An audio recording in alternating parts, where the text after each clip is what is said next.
Halo guys, kali ini saya akan menjelaskan cara penggunaan ikat pada CorelDRAW 2026. Versi ikat yang saya gunakan saat ini adalah versi 7, 4, 12.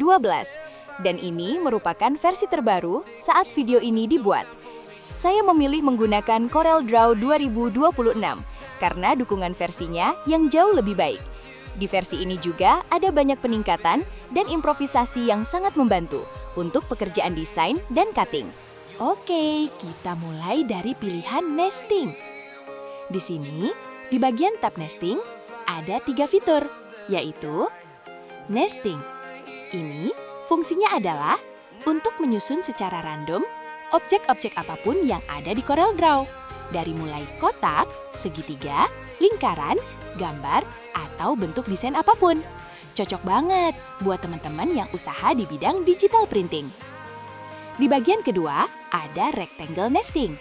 Rectangle nesting ini lebih cenderung cocok pada bentuk yang memerlukan jarak 0 mm, seperti pemotongan akrilik, PVC, CNC, dan lainnya.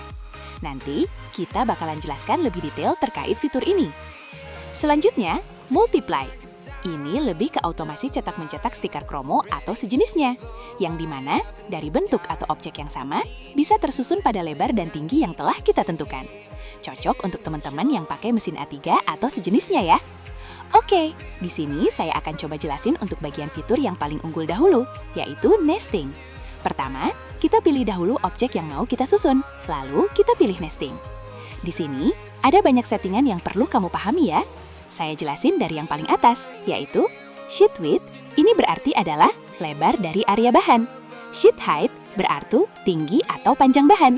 Satuan yang digunakan di sini, defaultnya adalah milimeter, tapi teman-teman bisa ubah ke satuan ukur lainnya di sini.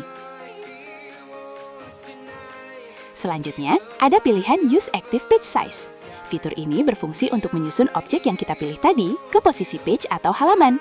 Jika ingin centang ini, jangan lupa pastikan ukuran sudah disetting terlebih dahulu pada page size-nya ya. Selanjutnya, ada Reduce Sheet Size. Fungsi ini untuk mengurangi area kerja lembar bahan secara otomatis dari sisi tepi. Misalnya, ukuran bahan asli 1000 x 2000 mm. Jika Reduce Sheet Size diisi 10 mm, maka area yang dipakai nesting menjadi 980 x 1980 mm, karena setiap sisi dikurangi 10 mm. Tujuannya, menghindari hasil potong terlalu mepet pinggir bahan, atau mungkin mengantisipasi area tepi bahan yang tidak rata atau rusak. Selanjutnya, ada Edge Padding. Fungsi ini untuk memberikan jarak aman antara objek dengan tepi lembar bahan. Misalnya, ukuran bahan asli 1000 x 2000 mm. Jika edge padding mengisi 10 mm, maka semua objek hasil nesting akan ditempatkan minimal 10 mm dari sisi tepi bahan.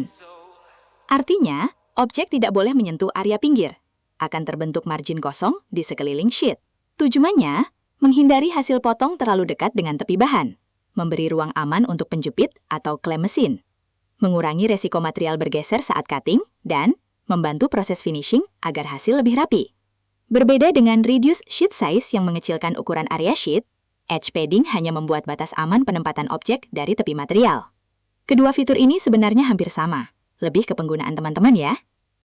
Pada bagian selanjutnya, ada Minimum Distance.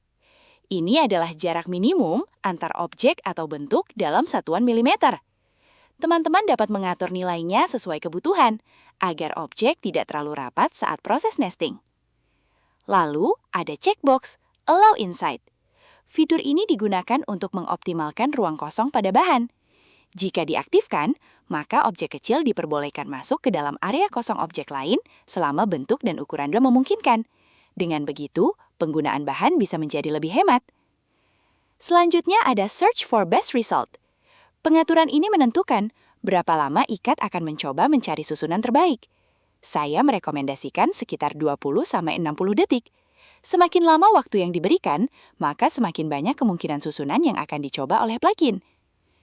Di bagian berikutnya, ada fitur Divide by Color.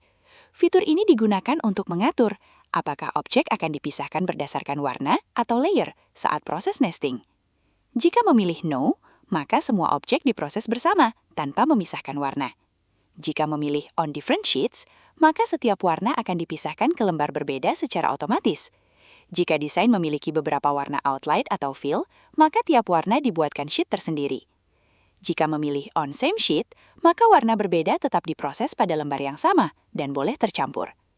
Jika memilih on same sheet without mix, maka objek dengan warna berbeda tetap berada dalam satu lembar, tetapi area penyusunannya dipisahkan agar tidak bercampur. Sedangkan divide by layer berarti pemisahan dilakukan berdasarkan layer design, bukan berdasarkan warna objek. Kalian dapat memilih sesuai kebutuhan. Di sini, saya memilih opsi no. Lalu, ada approximation. Pengaturan ini bisa diibaratkan seperti gigi kendaraan. Jika memilih high, maka plugin akan bekerja lebih keras untuk mencari susunan terbaik. Sedangkan jika memilih low, maka plugin menggunakan mode standar agar proses lebih cepat. Selanjutnya, ada fixed angle. Di sini, saya memilih auto. Fungsi fixed angle adalah untuk menentukan rotasi objek saat proses penyusunan. Jika opsi do not fix angle dicentang, maka objek akan dipertahankan pada posisi asli atau 0 derajat tanpa rotasi. Saya merekomendasikan memilih auto dan memastikan opsi do not fix angle tidak dicentang. Terakhir, ada original point dan fit shapes. Pengaturan ini menentukan dari titik mana ikat akan mulai menyusun objek. Secara default, menggunakan posisi left bottom atau kiri bawah. Jika hasil susunan dirasa kurang rapi, kalian bisa mencoba mengubah pengaturan ini sesuai kebutuhan. Selanjutnya, saya akan menjelaskan cara menyimpan profile setting pada ikat. Fitur ini berguna untuk menyimpan pengaturan yang sudah dirasa cocok, sehingga nantinya bisa digunakan kembali tanpa perlu mengatur ulang dari awal. Caranya, atur terlebih dahulu semua setting sesuai kebutuhan, mulai dari sheet width, sheet height, jarak antar objek, waktu pencarian, dan pengaturan lainnya. Jika sudah selesai, klik tombol apply. Setelah itu, klik ikon roda gigi di pojok kanan, lalu pilih profile, kemudian add profile. Selanjutnya, masukkan nama profile yang mudah dikenali. Di sini saya memberi nama 420, karena sebelumnya saya sudah mengatur width sebesar 420 mm. Ukuran ini umum digunakan untuk bahan stiker dengan area cetak maksimal sekitar 42 cm. Setelah profil tersimpan, nanti kita bisa memilih kembali setting tersebut dengan cepat, tanpa perlu menginput ulang semua pengaturan. Sekarang, kita lanjut mencoba menggunakan bitmap yang sudah diberikan outline. Selanjutnya, kita akan mencoba fitur Rectangle Nesting. Fitur ini sangat cocok digunakan untuk objek yang posisi dan layout bentuknya ingin tetap dipertahankan. Contohnya, seperti saat kita memperbanyak logo pada kertas ukuran A6, lalu ingin menyusunnya ke dalam kertas A3.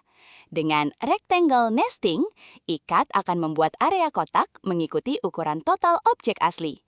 Jadi, antar objek tidak saling bertabrakan atau masuk ke area desain lainnya. Fitur ini sangat membantu untuk proses pemotongan manual, terutama pada stiker, karena bentuk dan posisi desain tetap rapi serta mudah dipotong. Untuk kebutuhan tertentu, akurasi rectangle nesting juga lebih baik dibanding nesting biasa, terutama jika membutuhkan jarak antar objek yang sangat minim. Selain itu, fitur ini juga sangat berguna untuk menyusun potongan lembar akrilik secara otomatis, sehingga penggunaan bahan menjadi lebih hemat, dengan tetap menjaga jarak antar objek agar aman. Selanjutnya, ada fitur Ikat Multiply. Fitur ini cocok digunakan untuk menyusun logo bulat, kotak, atau bentuk lain dengan ukuran yang sama ke dalam area kerja tertentu. Pada menu terdapat block width yang berarti lebar area kerja atau kertas, dan block height yang berarti panjang area kerja atau kertas. Lalu ada opsi fill area.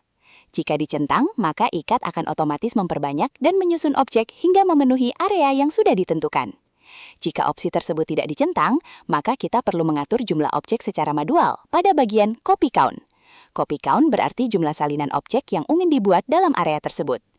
Kalian juga dapat melakukan penyesuaian pada menu lainnya untuk mendapatkan hasil penyusunan yang paling optimal sesuai kebutuhan.